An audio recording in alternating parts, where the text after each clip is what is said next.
ಮೊದಲಿಗೆ ಸತ್ಯನಾ? ನೋಡು ನೋಡು, ಅವಳ ಪೂರ್ವಭಾವಿ ಪರೀಕ್ಷೆಗೆ ನಿನ್ನ ಬೋಧನೆ ಪಾಠ ಬಹಳ ಮುಖ್ಯ. ನೀನ್ಯಾಕೆ ಮಾಡಬಾರ್ದು? ಆಗ ಅಜಿತ್, ಈಗ ಡ್ಯೂಟಿಯಲ್ಲಿ ಇರೋ ಪೊಲೀಸ್ ಆಫೀಸರ್, ಇದನ್ನೆಲ್ಲ ಮಾಡ್ಕೊಂಡು ಕೂತ್ಕೊಳ್ಳೋದಕ್ಕೆ ಆಗಲ್ಲ. ಡ್ಯೂಟಿ ಅವರ್ಸ್ ಆದಮೇಲೆ ನೋಡೋಣ. ಒಂದು ನಿಮಿಷ, ನಿಜಕ್ಕೂ ಅವಳು ಕಾನ್ಸ್ಟೇಬಲ್ ಆಗೋಕೆ ನಿನಗೆ ಇಷ್ಟನಾ ಇಲ್ವಾ? ಇದಕ್ಕೆ ಉತ್ತರ ನಿಮ್ಗೆ ಚೆನ್ನಾಗಿ ಗೊತ್ತಿರುತ್ತೆ. ನಾನು ಬಾಯ್ಬಿಟ್ಟು ಹೇಳೋ ಅವಶ್ಯಕತೆನೇ ಇಲ್ಲ ಸತ್ಯನಾ. ಸ್ವಲ್ಪ ಬಿಸಿಲು ಜೋರಾಗೇ ಇದೆ. ನೆರಳಲ್ಲಿ ಕೂತ್ಕೊಂಡು ಓದ್ಕೊಳ್ಳೋದಕ್ಕೆ ಹೇಳಿ. ನೆರಳಲ್ಲಿ ಕೂತ್ಕೊಂಡು ಓದ್ಕೊಂಡ್ರು ಓದಿದ್ದು ತಲೆಗೆ ಹೋಗುತ್ತೆ. ಆಗ ಸದಾನಂದ್, ಭೂಮಿ ಕೇಳಿಸ್ಕೊಂಡೇನವಾ? ನಮ್ಮ ಸಾಹೇಬ್ರು ನಿನಗೆ ಹೇಳಿದ್ದು. ಸಿವಿಕ್ ಸೆನ್ಸೇ ಇಲ್ವಲ್ಲ ರೀ ನಿಮಗೆ? ಹೌದಾ ಸರ್? ಆತ್ರಿ ಸರ, ಸಾರಿ ಸರ. ಆಗ ಸತ್ಯಣ್ಣ, ಅವನು ಹೇಳಿದ್ದು ನಾನು ಪುನರಾವರ್ತನೆ ಮಾಡಬೇಕಾಗಿಲ್ಲ ಅನ್ಸುತ್ತೆ. ತುಂಬಾ ಬಿಸಿಲು ಇದೆ, ನೆರಳಲ್ಲಿ ತಂಪಾದ ಜಾಗದಲ್ಲಿ ಕೂತ್ಕೊಂಡು ಓದ್ಬೇಕಂತೆ. ಹಾಗಂತ ನಿಮ್ಮ ಯಜಮಾನ್ರು ಹೇಳಿದ್ರು. ಆಗ ಭೂಮಿ, ಸತ್ಯಣ್ಣ, ಅದು ನನಗೂ ಕೇಳಿಸ್ತು. ನಾನು ಬಿಸಿಲಲ್ಲಿ ಆದರೂ ಓದ್ತೀನಿ, ನೆರಳಲ್ಲಾದರೂ ಓದ್ತೀನಿ, ನಿಂತ್ಕೊಂಡಾದರೂ ಓದ್ತೀನಿ, ಕೂತ್ಕೊಂಡಾದರೂ ಓದ್ತೀನಿ, ಉರುಳಾಡ್ಕೊಂಡಾದರೂ ಓದ್ತೀನಿ. ಅವರಿಗೆ ಏನಂತೆ ಕಷ್ಟ? ಇದೇ ಈ ಜಂಬ ಕೊಂಬುಗಳಿಂದಾನೇ ಜಗತ್ತಿನ ಹಲವಾರು ಪ್ರೀತಿಗಳು ಹಳ್ಳ ಹಿಡ್ಕೊಂಡು ಹೋಗ್ತಾ ಇರೋದು. ಹಾಗೆ ನಿನ್ನ ಪ್ರೀತಿ ಕೂಡ. ಸತ್ಯಣ್ಣ, ಎಷ್ಟು ಸಲ ಹೇಳಬೇಕು ನಿಮಗೆ, ನಮ್ಮಿಬ್ಬರ ಮಧ್ಯ ಯಾವ ಪ್ರೀತಿ ಗೀತಿ ಏನೂ ಇಲ್ಲ ಅಂತ? ಯಾಕೆ ನೀನು ಇಷ್ಟೊಂದು ಹಠ ಹಿಡಿತಾ ಇದ್ದಿ? ಸಂಗೀತಮ್ಮ ಕೋಮಾಗೆ ಹೋಗೋದಕ್ಕೆ ಕಾರಣ ನೀನು ಅಲ್ಲ ಅಂತ ಅವನಿಗೆ ಸತ್ಯ ಗೊತ್ತಾಗಿದೆ ತಾನೆ. ಇನ್ನೊಂದು ವಿಚಾರ ಹೇಳ್ತೀನಿ ಕೇಳು. ಆದರೂ ಸಂಗೀತಮ್ಮನ ಅವನು ಆ ರೀತಿ ನೋಡಿದ್ದು ಅವರು ಕೋಮಾಗೆ ಹೋಗಿ ವಾಪಸ್ ಬರ್ತಾರೋ ಇಲ್ವೋ ಅಂತ ಆತಂಕ ಆಗಿದ್ದು ಎಲ್ಲ ಸಹಜ. ಅದು ಅವನ ಮನಸ್ಸನ್ನ ಸ್ವಲ್ಪ ಗೊಂದಲಕ್ಕೆ ಈಡು ಮಾಡಿದೆ. ಇದರಲ್ಲಿ ಅವನದು ಏನು ತಪ್ಪಿಲ್ಲ. ಹೇಳಿ ಕೇಳಿ ತಾಯಿ ತಾನೆ. ಅದು ಅವರ ಅಮ್ಮನ ನೋಡಿದಾಗಲೆಲ್ಲ ಮನಸ್ಸು ಕೊರಗ್ತಾನೆ ಇರುತ್ತೆ. ಅವರು ಒಂಚೂರು ಕೆಮ್ಮಿದ್ರೆ ಸಾಕು, ಸೀನಿದ್ರೆ ಸಾಕು, ಇವನ ಎದೆ ನಡುಗಿ ಹೋಗುತ್ತೆ. ನಿನಗೆ ಅದೆಲ್ಲ ಗೊತ್ತಿಲ್ಲ. ಇಲ್ಲ ಸತ್ಯನ, ನನ್ನ ಮನಸ್ಸಿಗೂ ತುಂಬ ಬೇಜಾರಾಗ್ತಾ ಇತ್ತು. ಅತ್ತೆನ ಆ ರೀತಿ ನೋಡುವಾಗಲೆಲ್ಲ ನನಗೆ ಅದೆಷ್ಟು ಬೇಜಾರಾಗ್ತಾ ಇತ್ತು ಗೊತ್ತಾ? ಅಷ್ಟೇ ಅಲ್ಲ, ಅದೆಷ್ಟು ಪಶ್ಚಾತ್ತಾಪ ಪಟ್ಟಿದ್ದೀನೋ ಏನೋ ನನಗೆ ಮಾತ್ರ ಗೊತ್ತು. ನೋಡಿದ್ಯಾ, ನಿನ್ನ ಮನಸ್ಥಿತಿ ಅವನ ಮನಸ್ಥಿತಿ ಇಬ್ಬರದು ಒಂದೇ ಇದೆ. ಹೊಂದಾಣಿಕೆಯೂ ಸರಿಯಾಗೇ ಇದೆ. ಆದರೆ ಪರಸ್ಪರ ನೀವು ಅರ್ಥ ಮಾಡ್ಕೊಳ್ತಿಲ್ಲ ಅಷ್ಟು. ನೋಡು, ನೀವಿಬ್ಬರು ಸ್ವಲ್ಪ ಇದನ್ನ ಬಿಟ್ಕೊಟ್ರೆ ಮುನಸು ದೂರ ಆಗಿ ಪ್ರೀತಿ ತಂತಾನೆ ಹುಟ್ಕೊಳ್ಳುತ್ತೆ. ಆಗ ಇಬ್ಬರು ಸುಖವಾಗಿ ಇರಬಹುದು. ಸತ್ಯನ ಬಿಟ್ಕೊಟ್ಟು ನಾನು ಈ ಪರಿಸ್ಥಿತಿಗೆ ಬಂದು ನಿಂತಿರೋದು. ಅಷ್ಟೇ ಅಲ್ಲ ಸತ್ಯನ, ನನ್ನ ತಪ್ಪು ಇಲ್ಲದೆ ಹೋದ್ರೂ ಇವತ್ತು ನಾನು ಅವಮಾನ ಅನುಭವಿಸ್ತಾ ಇದ್ದೀನಿ. ಇನ್ನೊಂದು ಗಂಭೀರವಾದ ಪ್ರಶ್ನೆ ಕೇಳ್ತೀನಿ, ಇದಕ್ಕೆ ನೀನು ವಿಚಾರ ಮಾಡಿ ಉತ್ತರ ಕೊಡು. ಅಕಸ್ಮಾತ್ ಆಸ್ಪತ್ರೆಯಲ್ಲಿ ಅವನ ಜಾಗದಲ್ಲಿ ನೀನು ಏನಾದರೂ ಇದ್ದಿದ್ರೆ ಏನ್ ಮಾಡ್ತಾ ಇದ್ದೆ? ನಿಜ ಹೇಳು. ನಿನಗೂ ಅದೇ ಥರ ಕೋಪ ಬರ್ತಿತ್ತೋ ಇಲ್ವೋ? ಖಂಡಿತವಾಗ್ಲೂ ಕೋಪ ಬರ್ತಿತ್ತು ಸತ್ಯನ. ಆದರೆ ನನಗೇನೋ ನಮ್ಮ ಸಾಹೇಬ್ರು ಮಾಡಿದ್ದು ಒಂಚೂರು ಸರಿ ಕಾಣಲಿಲ್ಲ ಸತ್ಯನ. ಅಲ್ಲ, ಆ ಫ್ರಾಡ್ ಮಾತನ್ನು ನಂಬಿದ್ರಲ್ಲ, ಅಗ್ನಿಸಾಕ್ಷಿಯಾಗಿ ತಾಳಿ ಕಟ್ಟಿಸ್ಕೊಂಡಿರೋ ಹೆಂಡತಿ ನಾನು. ನನ್ನ ಮಾತು ಕೇಳೋ ಸಹನೆ ಸಹ ಅವರಿಗೆ ಇಲ್ವಾ? ಅವರು ನನ್ನ ಹತ್ರ ಬಂದು ಕ್ಷಮೆ ಕೇಳಿದ್ರು ಅಂತ ಹೇಳಿದ್ನಲ್ಲ, ಅವತ್ತು ಎಷ್ಟೋ ಪ್ರಯತ್ನ ಪಟ್ಟೆ. ನಡೆದಿರೋ ಸತ್ಯನೆಲ್ಲ ಅವ್ರ ಹತ್ರ ಹೇಳೋಣ ಅಂತ. ಅವ್ರಿಗೆ ಕಿಂಚಿತ್ತೂ ಸಹ ಸಹನೆ ಇಲ್ಲ ಸತ್ಯನ. ಏನು ಕೇಳಿಸ್ಕೊಳ್ಳೋ ತಾಳ್ಮೆನೇ ಇಲ್ಲ. ಅವರಷ್ಟಕ್ಕವರೇ ಮಾತಾಡ್ತಾರೆ, ಹೋಗ್ತಾ ಇರ್ತಾರೆ. ಸತ್ಯನ, ನಾನು ಏನ್ ಮಾಡ್ಲಿ ನೀವೇ ಹೇಳಿ. ಆದ್ರೂ ಕೆಲವು ವಿಷಯಗಳಲ್ಲಿ ಸತ್ಯನ, ದಯವಿಟ್ಟು ನಿಮ್ಮ ಸ್ನೇಹಿತನ ಪರವಾಗಿ ಮಾತಾಡಬೇಡಿ. ನಾನು ನಿಮ್ಮ ಹತ್ರ ಒಂದು ಪ್ರಶ್ನೆ ಕೇಳ್ತೀನಿ, ನನಗೆ ಉತ್ತರ ಕೊಡ್ತೀರಾ? ನಾನು ನಿಮಗೆ ನಿಜವಾದ ತಂಗಿನೋ ಅಥವಾ ಬಾಯಿ ಮಾತಿಗೆ ತಂಗಿ ಅಂತ ಕರಿತಾ ಇದ್ದೀರಾ? ಅಪ್ಪಿ ತಪ್ಪಿ ಇನ್ಯಾವತ್ತೂ ಈ ಪ್ರಶ್ನೆ ಕೇಳಬೇಡ. ನೀನು ನನ್ನ ನಿಜವಾದ ತಂಗಿನೇ. ಸರಿ, ಒಪ್ಕೋತೀನಿ, ನಾನು ನಿಮ್ಮ ನಿಜವಾದ ತಂಗಿ ಅಂತ. ಅಜಿತ್ ಸಾಹೇಬ್ರು ತುಂಬಾನೇ ಒಳ್ಳೆಯವರು. ನೀನು ಸ್ವಲ್ಪ ಅಡ್ಜಸ್ಟ್ ಮಾಡ್ಕೊಂಡು ಹೋಗು. ನಿನ್ನ ಸ್ವಾಭಿಮಾನನ ಬಿಸಾಡು ಅಂತ ಹೇಳ್ತಾ ಇದ್ದೀರಾ ಸತ್ಯನ? ಮಾತಾಡಿ. ಸರಿ ಸತ್ಯನ, ನಾನು ನಿಜಕ್ಕೂ ತಪ್ಪು ಮಾಡಿದ್ದೀನಿ ಅಂತ ಸಾಹೇಬ್ರಿಗೆ ಅನ್ಸಿದ್ರೆ ಬಾಯಿಗೆ ಬಂದಂಗೆಲ್ಲ ಬೈದ್ ಬಿಡ್ಲಿ. ಅದನ್ನೆಲ್ಲ ನಾನು ಸಂತೋಷದಿಂದ ಸ್ವೀಕರಿಸ್ತೀನಿ. ಅದನ್ನ ಬಿಟ್ಟು ನನ್ನ ಮಾತು ಕೇಳೋಕೆ ಅವರು ರೆಡಿ ಇಲ್ವಲ್ಲ ಸತ್ಯನ. ಈ ವಿಷಯಕ್ಕೇನೆ ನನಗೆ ಸಾಹೇಬ್ರ ಮೇಲೆ ಬೇಜಾರು. ಸಾಹೇಬ್ರ ನಡುವೆ ಬೇರೆ ಏನೂ ಇಲ್ಲ ಸತ್ಯನ. ನೀವು ಸುಮ್ಮನೆ ಪ್ರೀತಿ ಪ್ರೇಮ ಅಂತ ಎಲ್ಲ ಮಾತಾಡಬೇಡಿ. ನನಗೆ ತುಂಬಾ ಬೇಜಾರಾಗುತ್ತೆ. ನೋಡಿ, ನಾನು ಕಾನ್ಸ್ಟೇಬಲ್ ಆಗಬೇಕು, ಅದರ ಕಡೆ ನಾನು ಗಮನ ಹರಿಸ್ತೀನಿ ಅಷ್ಟೇ.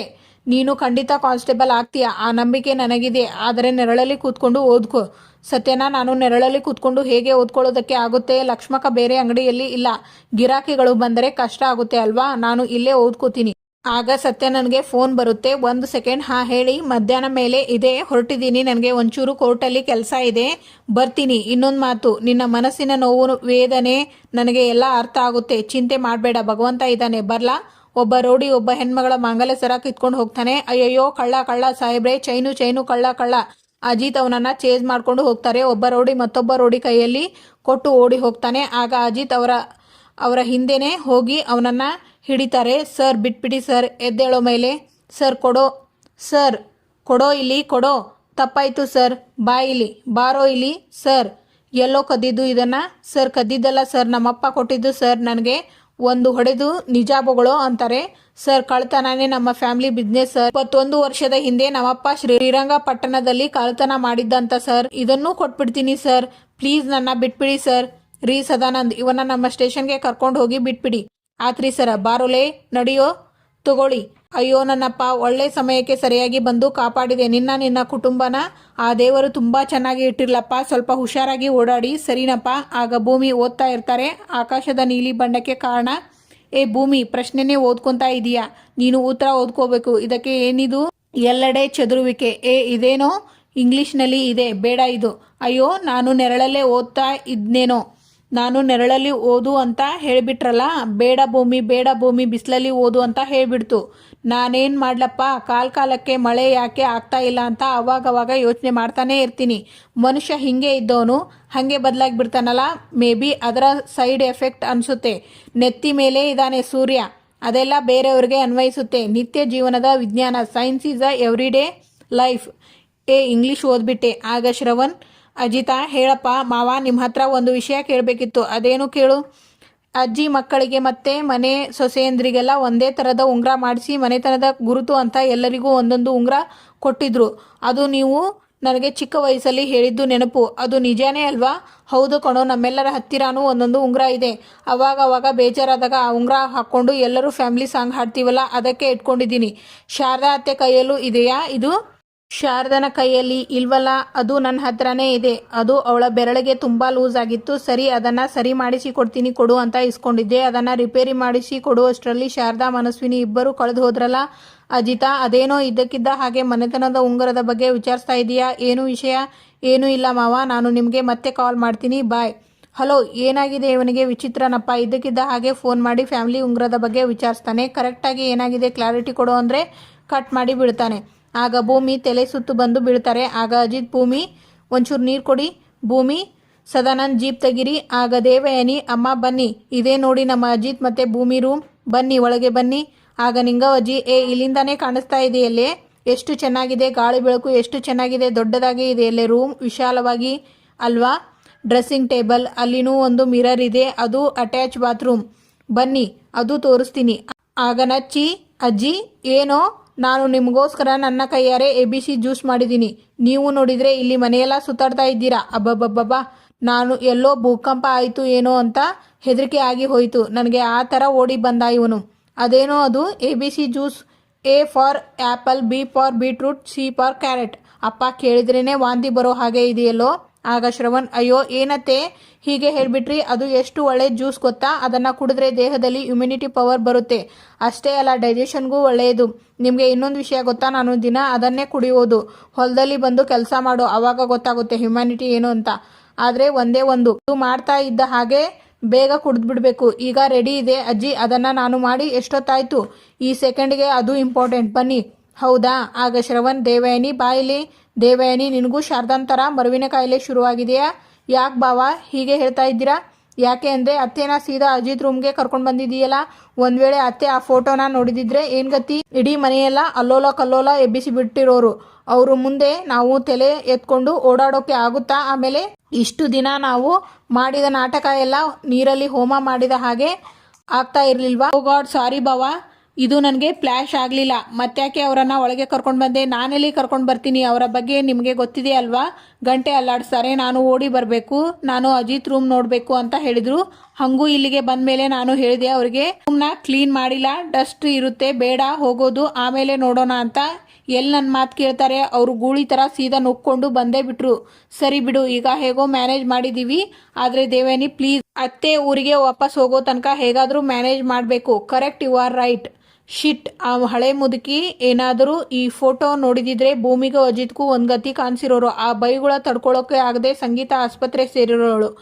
ಆಗ ಇಡೀ ಮನೆ ನನ್ನ ಕಂಟ್ರೋಲಿಗೆ ಬಂದು ನನ್ನ ಮಗಳ ಮದುವೆ ನನ್ನ ಇಷ್ಟದ ಪ್ರಕಾರ ನಡೆಯೋ ಥರ ನಾನು ನೋಡ್ಕೋಬಹುದು ಆಗಿತ್ತು. ಹಾಳಾದವರು ಇಬ್ಬರು ಟೈಮ್ ಸರಿಯಾಗಿ ಒಕ್ಕರ್ಸ್ಕೊಂಡು ಬಂದ್ಬಿಟ್ರಲ್ಲ, ಛೇ. ಆಗ ಸತ್ಯನ ಏನಾಯ್ತು? ತಲೆ ತಿರುಗಿ ಬಿದ್ದಂತೆ. ಡಾಕ್ಟರ್ ಏನಂದ್ರು? ಸನ್ ಸ್ಟ್ರೋಕ್ ಅಂತೆ. ಆದರೆ ಹೆದರ್ಕೊಳ್ಳುವಂಥದ್ದು ಏನೂ ಆಗಿಲ್ಲ. ಇವನು ಹೇಳಿದ, ನಾನು ಹೇಳಿದೆ, ಸುಮ್ಮನೆ ಬಿಸಿಲಲ್ಲಿ ಓಡಾಡ್ತಿರ್ತೀಯ, ತಲೆ ತಿರುಗಿ ಬಿದ್ದಿರ್ತೀಯ, ನೆರಳಲ್ಲಿ ಕೂತ್ಕೊಳ್ಳೋಕೆ ಏನು ನಿನಗೆ? ಹೇಳಿದ ಮಾತು ಕೇಳಿದ್ರೆ ಅವಳು ಭೂಮಿ ಯಾಕಾಗ್ತಾಳೆ? ಗಿನಿಗೆ ಹೇಳಿದ ಹಾಗೆ ಹೇಳಿದೆ. ಕೇಳಿದೀಯಾ ನೀನು ನನ್ನ ಮಾತು? ಸರಿಯಾದ ಟೈಮ್ಗೆ ಬಿದ್ದಾಗ ನಾನು ನೋಡಿದೆ, ಹಾಸ್ಪಿಟಲ್ಗೆ ಕರ್ಕೊಂಡು ಬಂದೆ. ಇನ್ ಕೇಸ್ ಏನಾದರೂ ಹೆಚ್ಚು ಕಡಿಮೆ ಆಗಿದ್ದಿದ್ರೆ ಯಾರು ಜವಾಬ್ದಾರಿ? ಆಗಿದ್ದಿದ್ರೆ ಏನಾಗ್ತಾ ಇತ್ತು? ಹೆಚ್ಚು ಕಮ್ಮಿ ಆಗಿದ್ರೆ ಏನಾಗ್ತಾ ಇತ್ತು? ನಾನು ಯಾರಂತ ನೀವು ನನ್ನ ಕಾಪಾಡಿದ್ರಿ. ನೀನು ನನ್ನ ಏರಿಯಾ ಲಿಮಿಟ್ ಅಲ್ಲಿ ಇರುವಂತ ಸಿಟಿಜನ್, ಅದಕ್ಕಿಂತ ಹೆಚ್ಚಾಗಿ ಒಂದು ಒಳ್ಳೆ ಮನಸ್ಸು ಇರುವಂತ ಹ್ಯೂಮನ್ ಬೀಯಿಂಗ್. ಹಾಗಾಗಿ ನಿನಗೇನಾದ್ರೂ ಹೆಚ್ಚು ಕಡಿಮೆ ಆಯಿತು ಅಂತ ಹೇಳಿದ್ರೆ ಅದನ್ನ ನೋಡ್ಕೊಂಡು ಸುಮ್ಮನೆ ಇರುವಂತ ವ್ಯಕ್ತಿ ನಾನು ಅಲ್ಲ. ನಿನ್ನ ಜಾಗದಲ್ಲಿ ಅದು ಯಾರೇ ಇದ್ದಿದ್ರು ನಾನು ಇದನ್ನೇ ಮಾಡ್ತಾ ಇದ್ದೆ. ಸತ್ಯನಾ, ಅಲ್ಲಿ ತುಂಬಾ ಬಿಸಿಲು ಇತ್ತು, ಅದಕ್ಕೆ ತಲೆ ಸುತ್ತಿ ಬಿದ್ದೆ. ಒಂದ್ ವೇಳೆ ನಿಮ್ಮ ಸ್ನೇಹಿತ ಆ ಜಾಗದಲ್ಲಿ ಇದ್ರೂ ಅವರು ಬೀಳ್ತಾ ಇದ್ರು. ನಾನೇನು ಮಾಡೋಕೆ ಆಗುತ್ತೆ? ನೋಡಿದ್ರ ಸತ್ಯನಾ, ಇವಳ ಹತ್ರ ಏನಾದ್ರೂ ಮಾತಾಡೋಕೆ ಆಗುತ್ತಾ? ಇವಳಿಗೇನಾದ್ರೂ ಹೆಚ್ಚು ಕಡಿಮೆ ಆಗಿದ್ದಿದ್ರೆ ಮನೆಯವರು ಕೇಳೋ ಪ್ರಶ್ನೆಗೆ ನಾನು ಏನಂತ ಆನ್ಸರ್ ಕೊಡಬೇಕಾಗಿತ್ತು? ನೀನು ಈಗ ಜಾಸ್ತಿ ಮಾತಾಡ್ತಾ ಇದೀಯಲ್ಲ.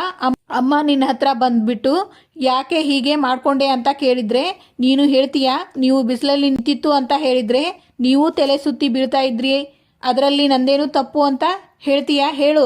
ಇಲ್ಲ. ಆಗ ಡಾಕ್ಟರ್ ಬಂದು, Mrs Bhumi Ajith Ramanarayan, how are you feeling now? ನನಗೇನಾಗಿದೆ ಡಾಕ್ಟ್ರೇ?